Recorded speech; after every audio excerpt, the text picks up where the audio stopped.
Aš turėjau tokį vidinį apsisprendimą, kad visiškai manęs neveikia aplinkos jokie dirgikliai. Kai išgirdau savo vidų, o ne visuomenės spaudimą, tam tikrą netiesioginę, tada ir supratau, ko aš noriu. Kad aš nenoriu to santykio, kad aš neturiu to santykio, nes tai nėra apie meilę kažkokią, ne apie tokį giluminį santykį, tai yra apie paviršių. Ir manau, dabartiniu laiku dabar irgi žmonės turi to tokio atitikimo standartams kažkokiems. Kaip atrodo, kodėl renkasi vienokį, o ne kitokį partnerį. Kad negali pasirinkti kažkokį, kuris gal truputėlį man čia ne pagal mane, ne pagal mano standartus, nors iš tiesų gal ten yra labai geras jausmas apie tą žmogų. Gilus, nesvarbu, kad ten gal džinsai jo ne iš tos parduotuvės ar uždarbis netoks. Yra tų tokių niuansų, žinai, manau, kad mes įsirėminam save. Ir tada sunku save išgirsti. Aš esu saugus savo kūne. Kai kartoji tokį paprastą sakinį, įtampa netgi nuslūgsta nuo kūno. Nes aš tarsi nėra to tokio mobilizacijos, kad čia kovoti reikia. Nes kaip ir alfa simpatinio nervų sistema, ji yra apie tai kovok arba bėk. Ir mes esame įpratę būti darbe kovok arba bėk, grįžtam namo kovok arba bėk ir neišeinam į tą ilsėkis ir virškim. Tai aš esu saugus savo kūne, tarsi duoda mum patvirtinimą, kad viskas yra gerai. Aš esu saugus, man nereikia bėgti, meška nepuola, niekas nešauna į tave, niekas ten nieko tau blogo nedaro.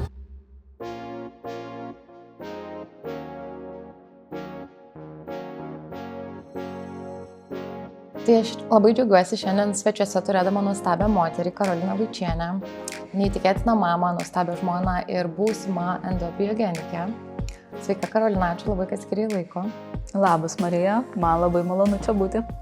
Mes, neslėpsiu, jau esam su Karolina nemažai pažįstamos ir aš tiesiog labai norėjau pasidalinti tokia įdomia gyvenimo istorija ir profesinė kelionė apie žmogų, kuris tikrai, manau, įkvėps ne vieną. Bet kad galėtume pradėti istoriją nuo pradžių, tai noriu paklausti tavęs šiek tiek grįžtant į vaikystę. Koks buvo visas tas kelionė tavo gyvenimo? Tai jeigu mes galėtume sutikti Karoliną, mažąją Karoliną dabar, kokia jinai būtų?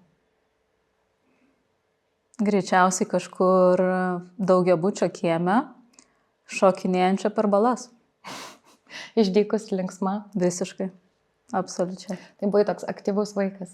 Labai aktyvus, nepatogus, tas, kuris eina ten, kur negalima ir daro tą, ką negalima. O ką turi galvoje, sakydama nepatogus? Tėvams čia ar aplinkai savo? Manau, kad visų pirma tėvams. Tie pagrindiniai mano žmonės. Bet, mane dažnai lygindavo ir su mano sesė, jinai vyresnė yra. Ir visą laiką sakydavo, kad jau Julija, tai mano sesuo, būtinai apeis balą, o Karolina tai būtinai ją iššoks ir šokinės ir viskas taškysis ir visi apsitaškys. Tai aš tokio būdo vaikystėje buvau.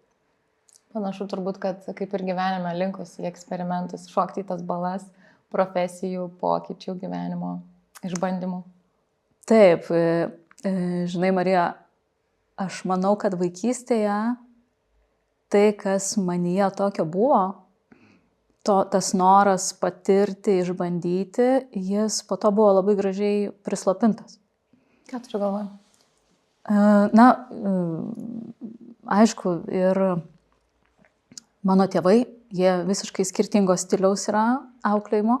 Ta prasme, kad mama labiau tokia minkšta per prisilietimą, per meilę, prieglobstis. O tėtis buvo visą laiką toks griežtas. Dabar tai jis jau yra visai kitoks, bet kai buvau vaikystėje, tai tikrai prisimenu per tai, kad tėtis nebuvo tas, kuris ateis apkabins, jis daug dirbo ir pavargdavo ir dažniausiai grįžęs namo tai galvodavau, ar aš nieko nepridirbau. Nes buvo didelė tikimybė. Nes tikėtina, kad kažkas tikrai bus. Tai va toks tas gal palaipsninis slopinimas, sakyčiau, nors šiaip tėvai mane labai lepino tą prasme, kad leisdavo daug išbandyti. Aš būrelius visus esu išbandžius. Sporto šakas visas, dailės ten ir panašiai. Vieną kartą nuėjau, pasakiau, ne man. Ir atsižvelgė? Atsižvelgė, taip. Čia buvo laisvė. Kažkur patirti, pabandyti. Bet tuo pačiu kažkur, manau, buvo pasėta sėkla to patogumo, kad reikėtų būti labiau patogiai. Kitų atžvilgių turi galvoje. Tikrai ne? taip. Tai tas toks ir formuojasi turbūt nuo vaikystės labai daug, aišku, nuo tėvų priklauso, ką į mus įdeda ir kaip mes po to operuojame visuomeniai, kokie žmonės esam, ar galim save realizuoti, ar mes esam su daug baimių. Ir aišku, vaikui, mažam, daug norinčiam, drąsiam, tam tikros ribos yra reikalingos. Man atrodo, pati kaip mama tikrai gali su to sutikti, bet jos turi būti labai sveikos ir atsižvelgiant. Tai šiuolaikiniams tėvams, mūsų požiūrio tėvams jau turbūt tas aiškiau, bet praeitį žinoma, kad buvo truputį kitas mąstymas. Tai iš tos drąsios mergaitės, kuriai viskas įdomu, per laiką besiformuojančiai tokią nuostabią moterį, kaip manai, kuris žmogus tavo gyvenime buvo toks palikęs didžiausią pavyzdžio,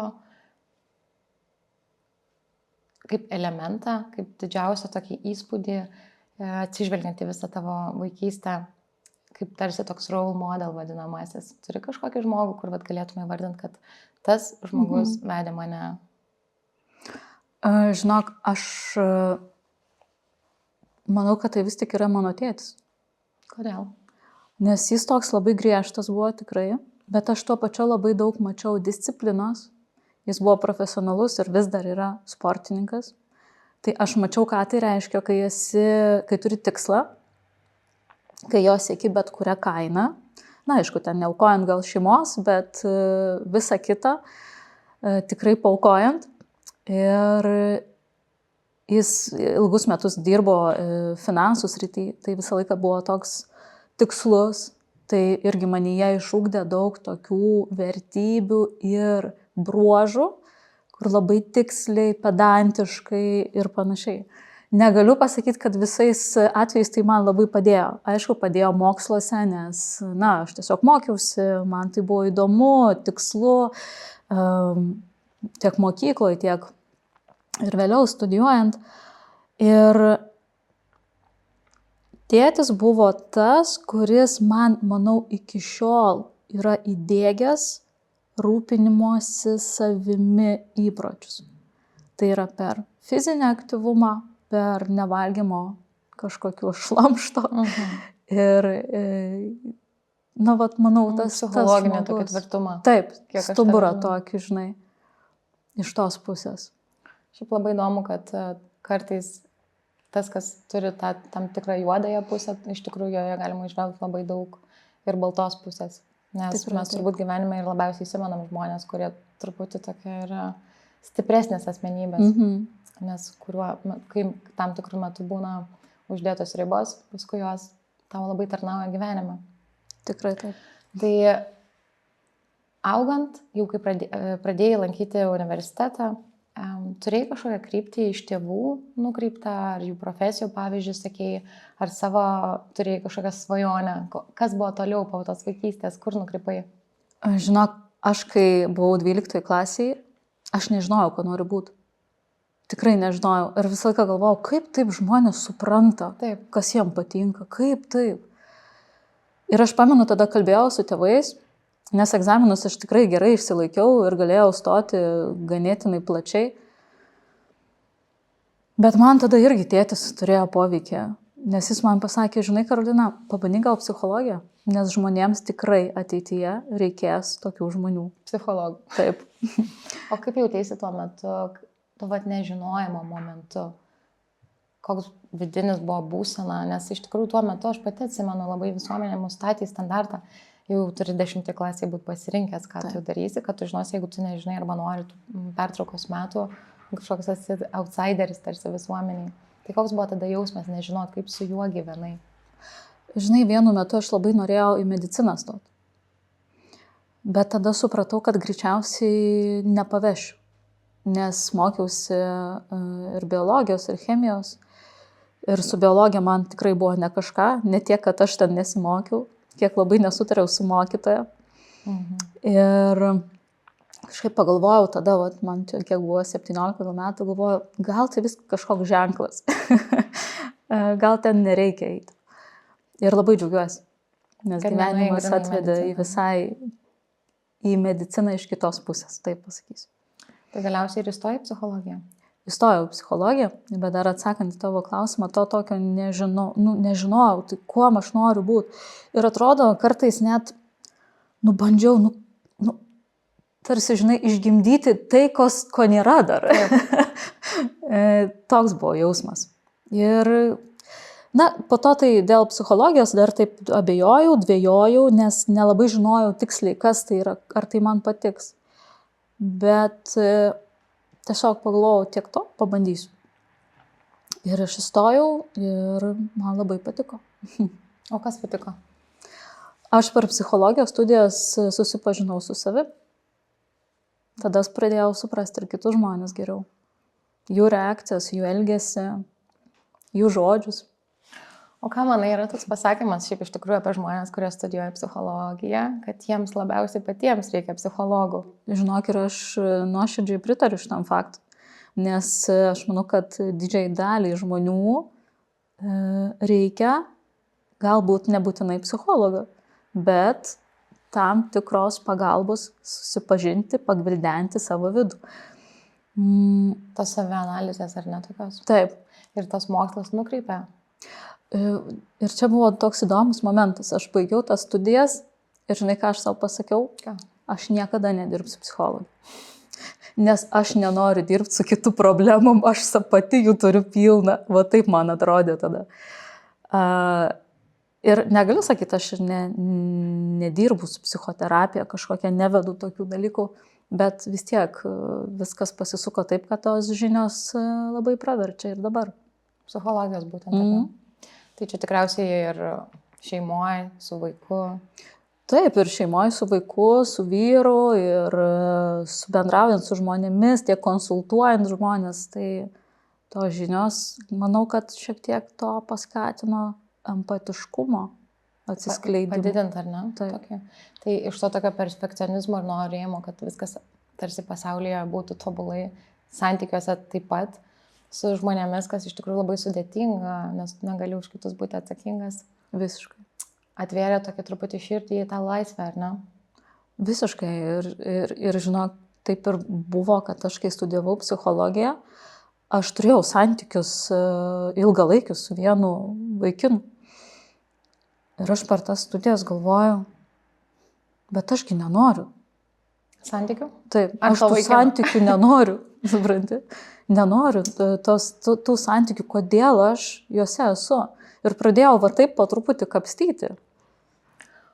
Tu iš tikrųjų labai gerą temą palėtėjai apie tai, kad žmonės labai dažnai daro dalykus, kurių nenori arba net neranda akimirkos sustoti. Ir kaip manai, kodėl ta tendencija tokia yra? Ar čia yra iš vaikystės mums labiau įdiegta, ar čia tiesiog negebėjimas būtent išgirsti savo vidaus, jeigu nesi praėjęs pro kažkokias sudėtingus gyvenimo etapus arba tėvų kažkokias ribas būtent. Tai kaip manai, kodėl va tos ribos visuomeniai, manau, kad dažnam žmogui yra misija neįmanoma? Žinok, aš tikrai manau, kad neretam žmogui yra tas spaudimas iš visuomenės, kad taip yra ganėtinai tobula, tas tobulas įvaizdis, kad ir mano atveju paėmus, geras berniukas, geri tėvai iš geros šeimos, tai kokį čia dar norėti, viskas taip, kaip priklauso.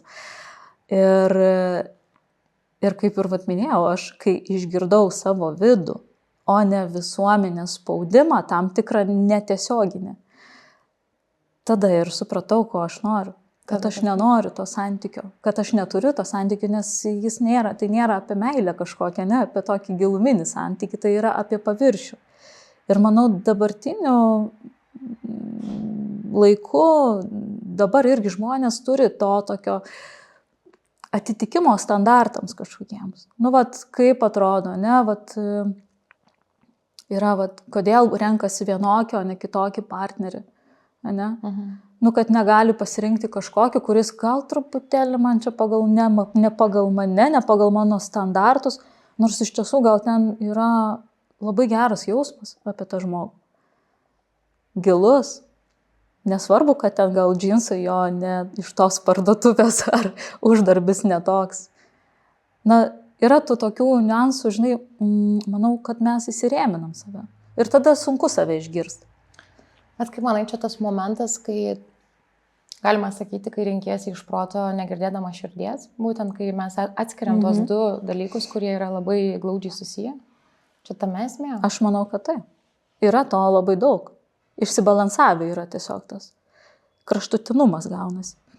Tai galėtum sakyti, kad tam akimirką, kai supratai, kad santykiuose, pavyzdžiui, tuose konkrečiai nenori būti, nes ten nėra širdies tavo, ten ir buvo lūžio toks momentas, Taip. vidinio tokio lūžio. O atsimeni situaciją, kas atsitiko, kažkas konkretaus, ar tiesiog tai buvo toks natūralus procesas? Žinai, kaip tai vyko, kai aš buvau viena. Aš dabar prisimenu, kad tai buvo Druskininkuose. Žiema, aš einu, vakaras, snaigės, tokios gražios. Aš einu viena, visiškai viena. Ir galvoju, ar aš tokio gyvenimo noriu? Ar taip aš matau save po 50 su tuo žmogu? Ne, tai kodėl aš darau žingsnius vedančius į tai?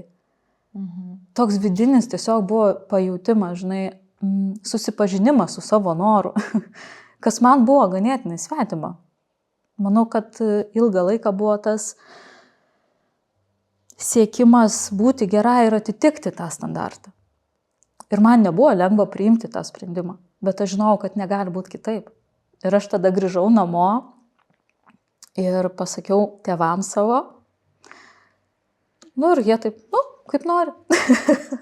O kai jau pasakiau savo antrai pusiai, tai buvo daug labai skandalo, bet kas buvo labai gerai, kad aš turėjau tokį vidinį apsisprendimą, kad visiškai manęs neveikia aplinkos jokie dirgikliai.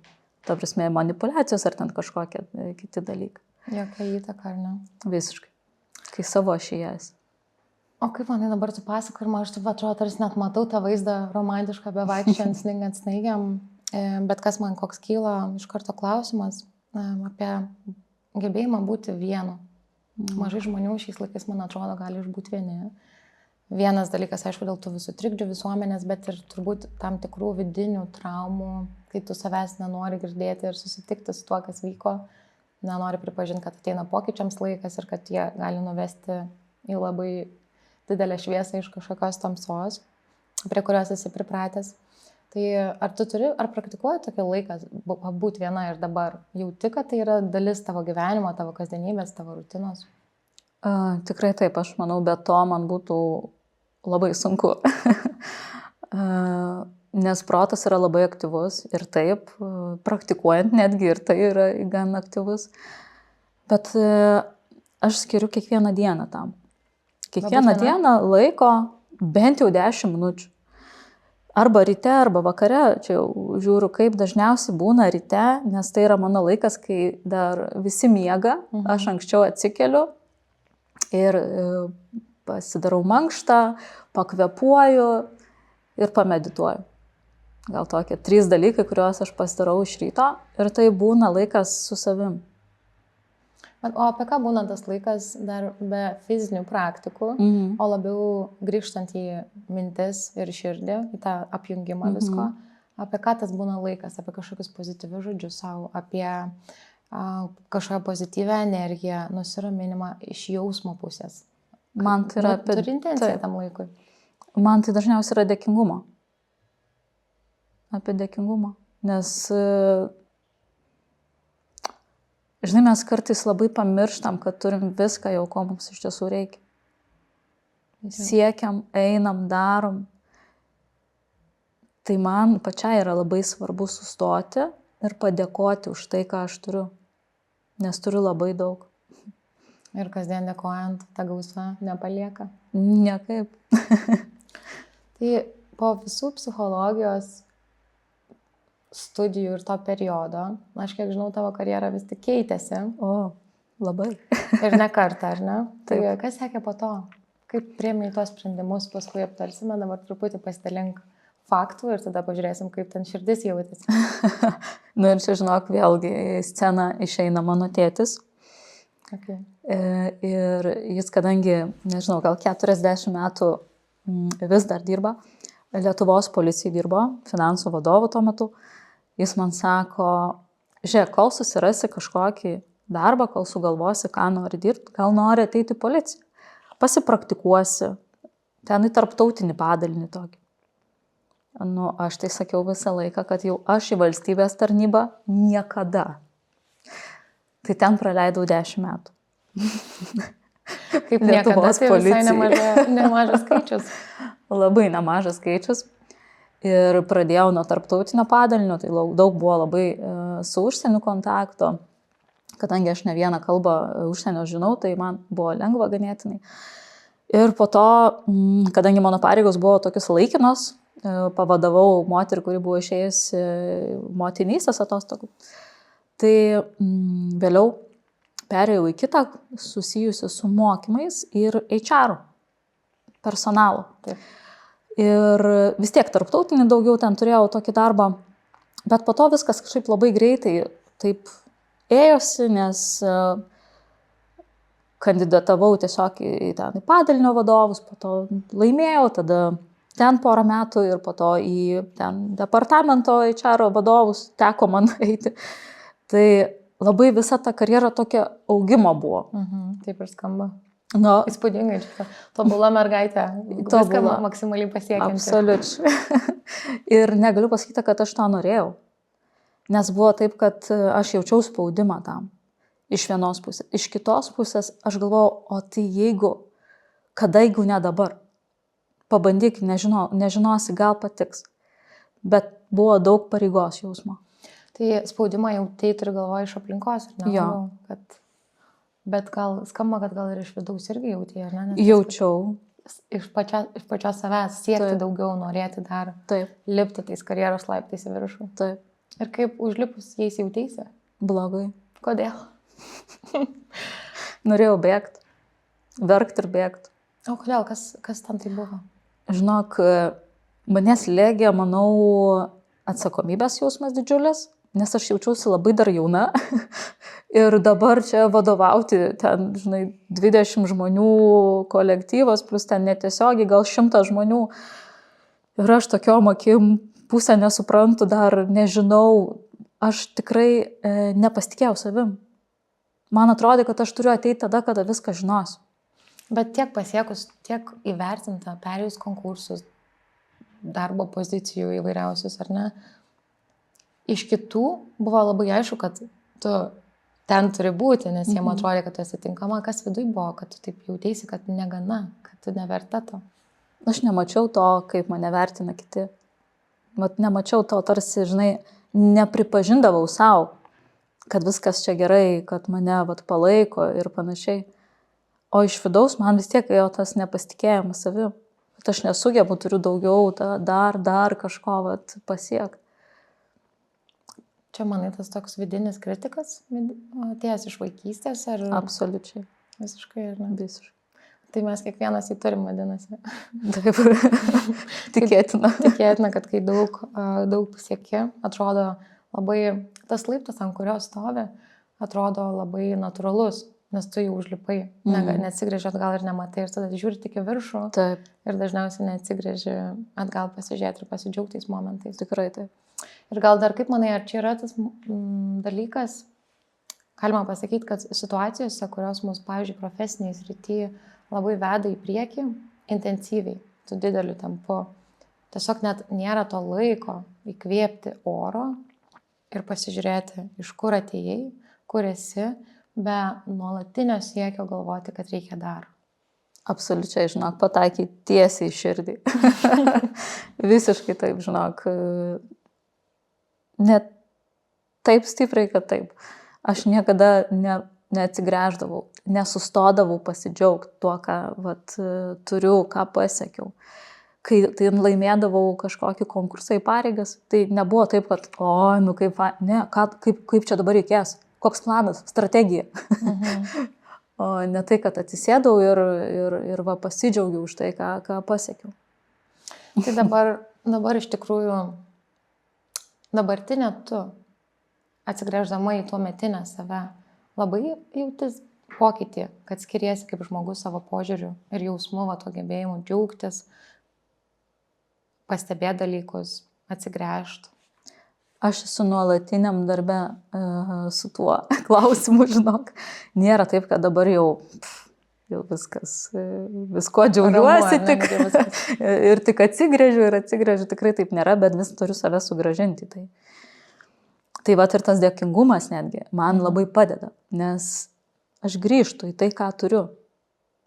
Grįžtu į tą momentą, dabartį, ką pasiekiau, ką turiu, apie šeimą visą laiką pagalvoju, apie sveikatą, žinai, kaip yra, apie aplinką, apie draugus pažįstamus. Tai iš tos Karolinos aš dar esu pasiemus tą, kad žiūriu į priekį, kad nėra to tokio visiško nusiraminimo, žinai, kad čia viskas yra chill. Man, žinai, iš karto norisi kalbėti apie kraštutinumus. Kažkodėl toks jausmas. Nes turbūt nėra taip, kad viską reikia palikti, kas buvo, ir jau tapti nauja atsivertusią asmenybę. Ir yra tikrai, manau, nemažai gerų dalykų. Ambicija ir žiūrėti kažkokį planą į priekį turėti mes galim, bet turbūt tam momente sustojimo, kad ne aklai visą laiką tik žiūrėti į priekį, sugebėti subalansuoti ir pasižiūrėti atgal. Čia gal yra svarbiausias tas toks tikslas žmogaus esybės, balanso gyventi. Kažkaip galvoju, gal šitas iš tikrųjų labai svarbu žmonėms suprasti. Tik tais, kaip manai, ar tas ateina, per ką tas ateina? Manau, vienas dalykas per patirtis. Nes aš, kai grįžtu atgal, tai aš niekada nesureikšmindavau tokių dalykų kaip emocinis intelektas ar empatiškumas. Dar iš viso žodynę paskaityti reikia, ką čia reiškia. Jo, kas tas yra, su kuo tai valgoma, kas apie ką. Tai, bet kai grįžtu atgal, aš suprantu, kad pas mane visą laiką buvo tokio kažkokio nepaaiškinamo magnetizmo, žinai, kad pas mane eidavo žmonės. Aš ten dirbu kažką, netrukdykit jūs man, o jie eina ir eina. Supranti, va toks keistas jausmas buvo. Dabar aš suprantu apie ką tai, nes aš dažniausiai skirdavau jiems dėmesio, kalbėdavau su jais, jie man kažkaip sakydavo savo problemas visas, aš jiems kažką irgi pakomentuodavau, kaip galima būtų jaustis geriau. Ir po to po visos dienos tokia, žinai, išgręžta tokia jaučiausi, savo darbų nepadariau, bet suprantu, kad tai buvo tam tikra misija mano. Taip, aš net. Tik aš taip nepriėmiau tada. Dabar jau suprantu, kad tai buvo. Bet žinai, kas yra, pasakoji apie tai, kad eidavo žmonės pas tave, nes su tam įdomu kalbėtis ir turbūt gaundavo jie ir patarimų ir visko, bet tas momentas, kad tu skirdavo jiems laiko, kažkas jausdavosi pastebėtas, bet tuo metu, atiduodama visą savo dėmesį, nepadarydavai to, kas teoriškai tau priklausė. Ir va ten ir įvyksta lūžis galvoj, nes tu nuolat vargini save dvigubų lygių. Ir būdama ten, kur esi, pilnavertiškai, nes kaip žmogus nori atiduoti kitam. Bet praktiškai dar sukasi galvoj, kas nepadaryta, ką reikės padaryti. Ir koks tada jausmas toks jautiesi, nusivylę savim, apsikrovęs perdėtai? Aš tai žinau, kad jaučiausi perdegus. Perdėjimo jausmas, ar ne? Tai labai dažnai, man atrodo, visuomenė iš to ir ateina perdegimas, kai tu niekada savo galvoje nesi vienoj vietoj. Taip. Man atrodo. Kai stengiasi būti ir čia, ir čia, ir čia, ir čia. O kaip tą triukšmą sustabdyti? Turi kokį nors praktinį patarimą? Dėkingumo praktikos, pavyzdžiui, ar ne? Sustoti, taip. Čia tas sustojimas, žinai, gal nėra toks ir paprastas. Na, atsisės gali ir tiesiog. Šiaip labai gerą praktiką galiu pasakyti. Pasakyk. Labai paprasta, kur gali bet kur atlikti. Tai palauk, įvardinkime šitą praktiką. Čia yra sustojimo savo galvoje, kad būti čia ir dabar. Taip, praktika. Praktika, taip. Atsisėdam ir visą fokusą nukreipiam į savo kūną. Ir keliaujam nuo galvos, pečių, krūtinės, pilvo. Ir jaučiam, kur yra įtampa, o įtampa tikrai yra, jeigu esam va tokiom pastoviam mėsmaliai tokioj. Klubus, šlaunis, blauzdas, pėdas, rankas, pirštai, veidas, aišku, nepamirštam. Ir praeinam, praskanuojam save. Labai paprasta praktika. Bet mes einam į save. Tiesiog tuo momentu sustojam. Tai tiesiog gerai, įsivaizduokime, aš praskanuoju save ir pajaučiu, kad įtampa, natūraliai pajausiu, taip? Pajaučiu, kad įtampa, tarkim, mano yra riešia. Ir ką aš su tuo darau? Galima prakvepuoti. Prakvepuoti. Tai yra, pavyzdžiui, įkvepi orą, įsijungi vaizduotę ir įsivaizduoji, kad tas oras, kurį tu įkvepiai, keliauja į tavo riešą. Ir jis keliauja per ranką iki pat riešo ir atpalaiduoja tau jį. Vėl gali įkvėpti. Žiūri, kur dar yra. Jeigu jauti, kad neatslūgo, dar kartą įkvepi. Kvėpavimas yra nuostabus dalykas. Išjungiam savo alfa simpatinę nervų sistemą į parasimpatinę nervų sistemą. O tada galima ir pajausti save, pabūti su savim, sustoti, restartuoti smegenis. Jo, ir tada tu sugrįžti tarsi į save tais momentais. Ir čia yra kažkaip mokslo įrodyta, kad būtent tas kvėpavimas kryptingas į įtampą sukaupusią vietą padeda ją atpalaiduoti? Taip, vienas dalykas, kad tai būtent susiję yra su tos parasimpatinės nervų sistemos aktyvavimu, nes kai įsijungia mūsų parasimpatinė nervų sistema, mažėja kortizolio, adrenalino išsiskirimas antinksčiuose. O tai yra mūsų streso hormonai. Taip. Tai kas mus palaiko dienos metu, šiaip viskas gerai yra su tais hormonais, kai jie yra ten, pavyzdžiui, dirbu, jie mums reikalingi, mobilizacija kūno visai vyksta, ne? Fokusas, viskas gerai. Bet kai mes niekaip negalim išeiti iš tos būsenos, kai tas kortizolis pastoviai yra gaminamas, kūnas vis bando prisitaikyti ir adaptuotis. Tai yra, kad nebepailsi, taip pasakysiu. O parasimpatinė nervų sistema, jinai skirta yra pailsėjimui. Tai mes per kvėpavimą ir per meditaciją, bet per kvėpavimą yra labai greitas būdas, kaip tą parasimpatinę nervų sistemą aktyvuoti. Ir sumažinti kortizolio, to paties gamybą. Tai mokslo tas yra įrodyta jau, tai tikrai yra labai išpopuliarėję ir kvėpavimo technikos įvairios, ne? Diafragminis kvėpavimas, pavyzdžiui, tiek ir meditacijos, irgi vienas ir kitas turi labai panašų. Skamba, būtent kaip tarsi meditacija sujungta su kvėpavimu, ne toks fizinis veiksmas, bet tuo pačiu ir kryptingas minčių veiksmas. Taip. Padaryti vieną ir kitą. Tai jau užsiminėjai apie hormonus. Gal truputį galim pakalbėti, kaip atsiradai endobiogenikos kelyje. Nes šitas mokslas visiems irgi, kaip atrodo, žodis, kur mistikom apipintas, reikia žodyno paaiškinti, ką čia reiškia. Bet tuo pačiu, aš galiu iš savo patirties pasakyti, gal prieš gerus metus bandžiau užsiregistruoti pas endobiogeniką. Čia Vilniaus kažkurioje klinikoje ir eilė buvo 1,5 metų.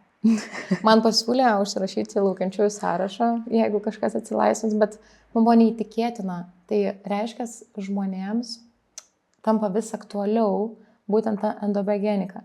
Ir apie ką jinai yra, kas yra esmė, ir tada galėsim toliau į detalės nukrypti. Esmė endobiogenikos yra balansas. Tai yra, kad per ją mes ieškom disbalanso kūne ir kodėl jis yra atsiradęs. Ir tada sukuriam sąlygas, kad atsirastų balansas. Labai įdomus toks apibrėžimas, bet labai aiškus, iš tikrųjų.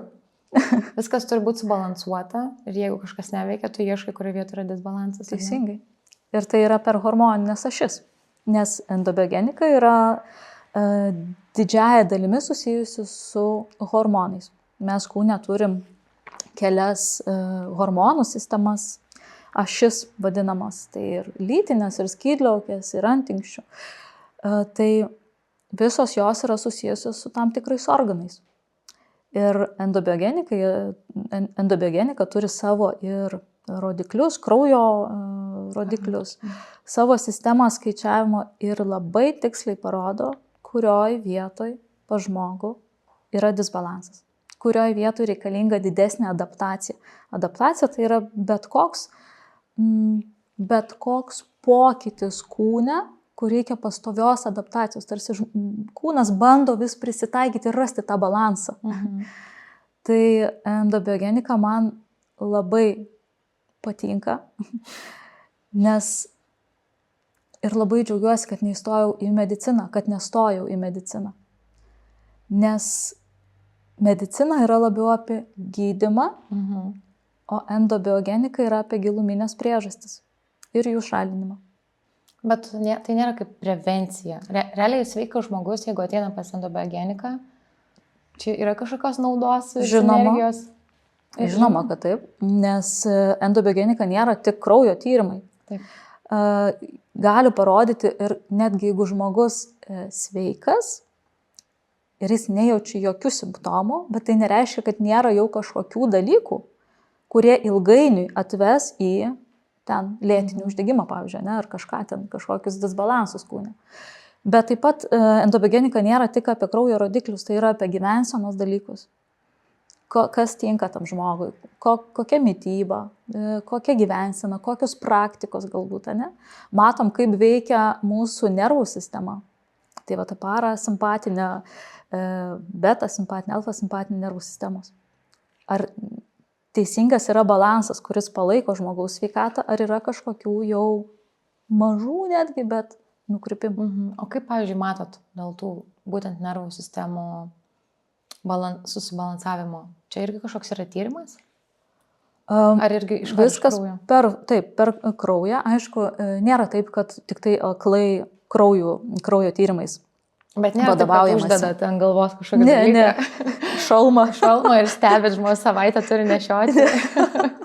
Ne, yra kraujo tyrimai, yra apžiūros procedūra, yra pokalbis, yra anketa tam tikra užpildoma, labai išsami. Ir žiūrima tikrai nuo vaikystės patirčių, kažkokių traumų, visos sąsajos. Na, tai net gilinatės iš esmės tokį vos negiminės medį. Tikrai taip. Ir artimųjų, taip, tėvų, senelių ligas istorija. Ir dažnu atveju būna, kad iš ten kažkas yra ateina, ar ne, kažkokios yra tendencijos. Nes mes, žinai, kaip žmogus save suvokia, va, aš esu čia, viskas aplink mane nukirsta, dabar kaip jaučiuosi, kuo esu, yra dėl to, kad va taip, čia aplink mane. Taip. Bet kažkokios yra sąsajos su visa giminė. Ta prasme, ligų istorija. Tikrai. Ir kaip tu šiandien jautiesi, labai daug priklauso nuo to, kaip jautėsi tavo giminaičiai. Tai reiškia, kad ir mūsų vaikai ir ateities kartos labai priklauso, kaip jausis nuo mūsų gyvenimo būdo. Čia galima taip susijęti? Galima susijęti. Man labai patinka mokslas epigenetika, nes ji kalba apie genų raišką. Šitas mokslas kalba apie genų raišką. Ką tai reiškia? Kad jeigu mano mama ar močiutė sirgo tam tikrą ligą, kuri genetiškai yra perduodama, tai nereiškia, kad aš irgi tuo sirgsiu. Epigenetika pasakoja apie tai, kad kaip aš per gyvenimo būdą, per įpročius galiu keisti genų raišką. Tai yra, kad pasireiškimą. Aš galiu turėti tą geną, bet jis bus visada miegantis. Tai priklauso nuo mano pasirinkimų. Na, ne 100%, aišku, yra ten įvairių niuansų, bet labai nemaža dalim. Kaip įdomu. Tai nors tikrai žiūrima yra ir į tėvų sveikatos istoriją, senelių, jeigu yra kažkas, ir pagal rodiklius irgi žiūrima, ar yra kažkoks polinkis tam. Bet nebūtinai yra dar. Ta prasme, čia labai taip, iš vis endobiogenika yra turi tokią frazę, it depends. Jokio apibrėžtumo, žinai. Tai toks yra labai gražus mokslas. Bet tai it depends, ar ne? Tai viskas nuo visko priklauso, jeigu taip lietuviškai išverčiant, ar ne būtų. Ir tu minėjai, kad tai, iš esmės toks mokslas apie žmogaus visumą, žmogaus tokio buvimo, būtybės visumą. Ir pasakei, kad netgi gali rekomenduoti gyvenimo būdo pokyčius, tame tarp ir įvairias praktikas. Tai ar tu pati savo gyvenime taikai kažkokias praktikas, kurios yra reikšmingesnės keičiant genus, netgi epigenetinių to lygmenių? jeigu gerai klausiu. Bet kad ne tik 10 minučių kažkoks pasibuvimas, bet kad tai iš tikrųjų gyvenimo kelyje turėtų labai ryškų pokytį, ar gal turėjai kažkokią atvejį su pacientais, ar ten pasakojo dėstyti kažkokią patirtį, gal turėjai, kur būtų įdomu išgirsti, kiek reikšmingai gali, tarkim, tos praktikos pakeisti gyvenimo kokybę. Aš netgi pirmą apeliuosiu į tavo pirmą dalį, kai minėjai, kad žmogus kaip visuma, bet taip pat endobegenika jį kalba ir apie žmogaus ryšį su aplinka, su kosmo energetika, ta prasme su gamta, kad mes esam irgi gamtos dalis, mes turim savo cikliškumus. Tai yra taip plačiau šiek tiek, ne tik apie patį žmogų, bet ir jo visą terpę, kurio jis yra. O kalbant apie tą, kaip išlaikau aš savo genus, sveikus,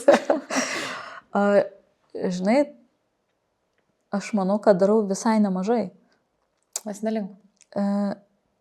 Visų pirma, aš jau čia gal prieš kokius 5 metus, kai dirbau su savo sveikata nemažai, nes turėjau lėtinį uždegimą ganėtinai aukštą, autoimuninę ligą. Tai labai pradėjau tada domėtis viskuo. Ir mano pasikeitimai yra nuo mitybos. Tai yra, kad aš stengiuosi valgyti ganėtinai prieš uždegiminį maistą. Kaip... Kitaip tariant, gal paprašiau, nustoju valgyti burgerius, pradėjau valgyti salotas, čia ne tame. ne tik tame. Čia pagal mano situaciją aš tik kalbu, nereikėtų priimti tai kaip konstantos visiems. Bet aš labai retai valgau pieno produktus, glitimą. Taip, mano racione yra nemažai daržovių, bet tai nereiškia, kad aš valgau vien daržovės. Tikrai ne, aš valgau ir mėsą, dažniausiai baltą žuvį, jūros gėrybės, sveikuosius riebalus, ten alyvuogės ir panašiai. Tai plus mano valgymai yra tokie ganėtinai griežti, ta prasme, kad aš ne tai, kad, labai retai būna, kad aš nepavalgau. Nes tikrai žinau savo antinksčius, pažįstu asmeniškai, tai man svarbu yra pavalgyti laiku ir tai yra mano irgi toks įsipareigojimas savo. Tai čia apie maistą. Sportas, judesys, vaikščiojimas, gamta man irgi yra labai svarbus. Plius, kad man labai protas atsipalaiduoja gamtoj. Aš gyvenu prie miško, tai aš ten ir einu. Apsikabinti medį, paglostyti žolę, apsižvalgau ir nieks nežiūri. Čia gal, aišku, ir truputį iš humoristinės pusės, bet ir realybėje tas, žinai, gal nebūtina jau ten dabar mums visiems apsikabinti medžių, bet jeigu norisi, prašom. Arba paglostyti žolę, yra tas momentas turbūt, kad tu tiesiog net jeigu basas eini žolę ir tavo protas eina žolę kartu su tavim, tu gali išbūti tą momentą ir sugerti visą tą pozityvą iš gamtos, iš tos energijos. Taip. Ir kaip minėjai mūsų, kad endogenikos kontekste, kad visuma yra labai svarbi ir socialinė aplinka yra labai svarbi. Tai keitėsi labai tavo socialinė aplinka, tarkim, nuo studijų laikų iki dabar, vis labiau tobulėjant ir suprantant, apie ką tu pati esi kaip moteris? Tikrai mano gyvenime atsirado naujų žmonių.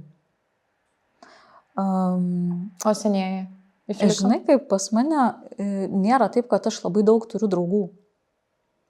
Aš iš senų laikų turiu 2 draugės.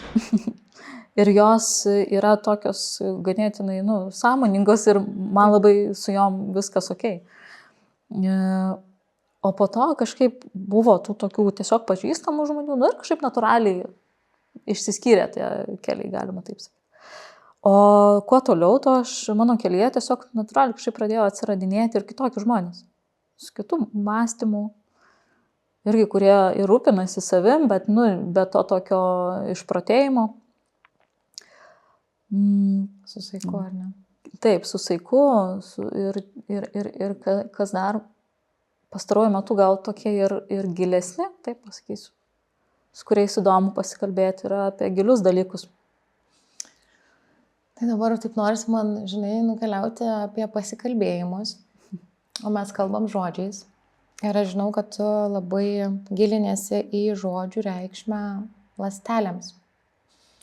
Tai gal paprasčiau kalbant žmonėms aiškiau būtų, kad tai yra tam tikra meditacijos forma, ar ne?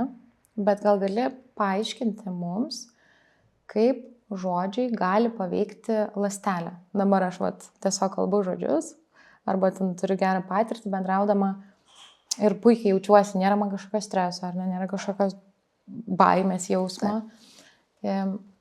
Bet būna situacijų, kai norisi tiesiog įvairius kitokius žodžius pasirinkti ir tada iš karto jautiesi tu automatiškai arba piktas, arba susistresavęs, susinervinęs. Ir aš šiaip iš patirties, kai apie tai sužinojau, galiu patvirtinti, kad žodžiai daug reiškia, bet gal tu gali paaiškinti, kaip tas suveikia, kaip tas, kas išeina tarsi į orą, sugrįžta ten, kur yra vidus. Taip.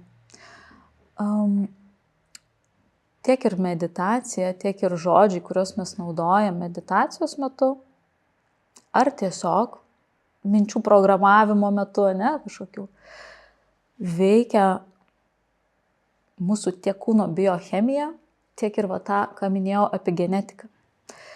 Nes tai yra mūsų DNR ir ląstelės, aišku. Ką aš turiu omeny?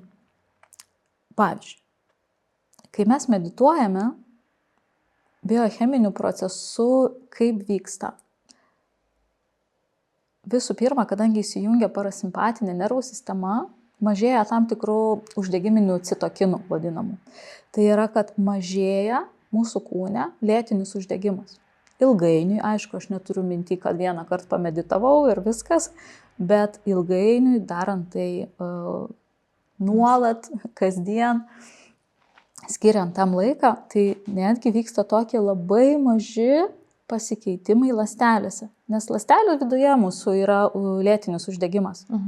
Tai tos medžiagos, kurios sukelia lėtinį uždegimą, jos pradeda mažėti. Vadinasi, mažėja ir lėtinis uždegimas. Kūne, o kas yra lėtinis uždegimas? Tai yra visos autoimuninės ligos. Tai yra autoimuninės, tai nuo skydliaukės iki ten labai dažnai moteris dabar yra endometriozė ir artritai visokie ir panašiai.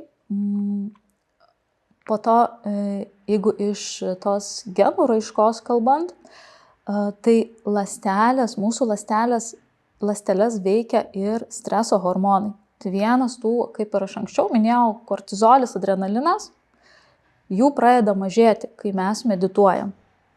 Ką tai reiškia? Kad vėlgi nėra tokio spaudimo mūsų ląsteliai, o kaip bebūtų, kai sako, visos ligos nuo streso. Visoko pagrindas.